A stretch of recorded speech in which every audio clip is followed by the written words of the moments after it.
नमस्कार दोस्तों, आज हम बात करने वाले हैं अयोध्या रेप कांड पर। और वीडियो के शुरुआत में ही मैं बता दूं, मेरा जो ओपिनियन है कि अगर कोई भी इंसान वो किसी भी जाति या धर्म का है, अगर वो रेप का जो है आरोपी पाया जाता है तो मेरे हिसाब से उसको फांसी की सजा होनी चाहिए और सरकार को यह नियम बनाना चाहिए। लेकिन मैं ये भी आपसे कहना चाहूंगा कि आप जो न्याय और राजनीति के बीच का फर्क है उसे जरूर समझे, क्योंकि उससे पहले आप ये कुछ वीडियो देखिए ताकि मैं आपको अच्छे से समझा सकूं कि न्याय और राजनीति में अंतर क्या होता है। तो रात के गुनाह आपको हम बता रहे हैं। बात करेंगे उन्नाव की, जहां गैंगरेप केस में पुलिस पर आरोपी बीजेपी विधायक कुलदीप सेंगर की गिरफ्तारी पर का दबाव बढ़ता ही जा रहा है। देर रात पीड़ित के पिता का पोस्टमार्टम भी हुआ। इस दौरान पोस्टमार्टम हाउस के बाहर पीड़ित परिवार ने धरना दे दिया और पुलिस ने उन्हें भरोसा दिया है कि वो जल्द ही सभी आरोपियों को इस मामले में गिरफ्तार कर लेगी।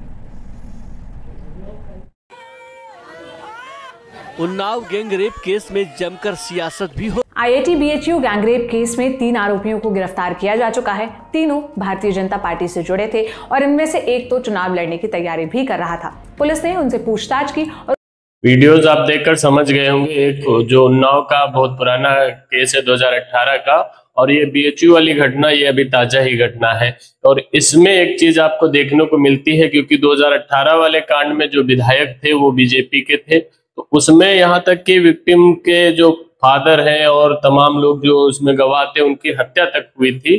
तो वहां पर एक सवाल ये खड़ा होता है कि उस टाइम पर जो है योगी जी का बुलडोजर क्यों नहीं इतनी तेजी से काम कर रहा था।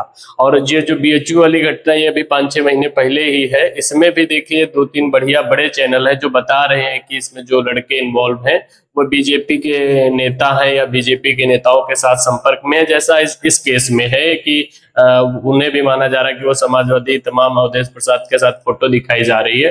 तो वहां से एक सवाल खड़ा होता है कि क्या बुलडोजर जो है जात देखकर जो है एक्शन लेता है, क्योंकि ये चीज बहुत कॉमन है कि जब लगता है कि अगर हमारी पॉलिटिक्स को सुटेबल वाला कोई मुद्दा मिल जाता है तो उसमें तमाम लोग एक्शन में आ जाते हैं। आप एक वीडियो और देखे होंगे कि संजय निषाद किस तरह फपक के रो रहे थे, और यही संजय निषाद जब पेपर लीक हुआ था उस पर कुछ नहीं बोले। जो उसमें एक बेदीराम विधायक वो फंस रहे थे उस पर भी कुछ नहीं बोल रहे थे। या बीएचयू पे मैंने सर्च किया कि कोई इनकी वीडियो है क्या।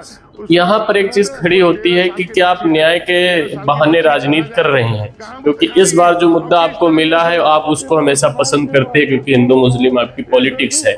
तो कहीं ना कहीं जो न्याय है और राजनीति है तो उससे जो जिस तरह के एक्शन देखा जाता है कि जब आपकी तरफ का कोई बंदा होता है तब आपका बुलडोजर उस पर नहीं चलता है, और इस पर तमाम तुरंत में ही सारी आनन फानन जो है गिराई जा रही है। यहाँ तक कि एक वीडियो ये भी आई है कि उसमें दूसरे की ही गिरा दी है पूरी तरीके से। इतनी जल्दबाजी है कि बस मतलब एक जंग जीतनी है और दुनिया को दिखाना है। तो मैं सरकार की मंशा पर जो है शक नहीं कर रहा हूं, लेकिन जिस तरह की चीजें हुई हैं वो अपने आप में सवाल खड़ा करती हैं कि इस तरह नहीं होना चाहिए। अगर आपके हाथ में सत्ता है, आपको जिम्मेदारी है और आपके सामने अपराधी है तो आपको अपराधी की जात देकर कभी भी काम नहीं करना चाहिए। बाकी मैं लास्ट में फिर कह दे रहा हूं कि मैं किसी भी रेप हो या कोई भी गलत चीज हो उसमें किसी का समर्थन नहीं किया जाना चाहिए, वो चाहे किसी भी पार्टी का हो। और साथ ही साथ किसी जो सरकार है उसको भी ये नहीं देखना चाहिए, अगर वो मान लीजिए ब्राह्मण निकलता है, वो ठाकुर निकलता है, वो किसी भी जात का निकलता है या किसी भी धर्म का निकलता है, अगर गलत कर रहे हैं तो आपकी कार्यवाही एक जैसी होनी चाहिए। ये नहीं है कि एक में चीजों को बचाने की कोशिश की जाए, दबाने की कोशिश की जाए, और दूसरे में ऐसे बढ़ चढ़ के इस समय बाढ़ आई हुई है। जो बीजेपी के नेता है वो अयोध्या पहुंच रहे हैं, तमाम जगह तमाम ऐसे मुद्दे हैं, या मान के चलिए आप मणिपुर वाला देख लीजिए, तमाम उठा के देखिए, वहां पर तो सब बोलने से शर्माते हैं, कतराते हैं, और इस मामले में बढ़ चढ़कर मतलब बिल्कुल पहुंच रहे हैं। उससे पता चलता है कि कहीं ना कहीं न्याय के बहाने राजनीति करने की कोशिश तो नहीं की जा रही।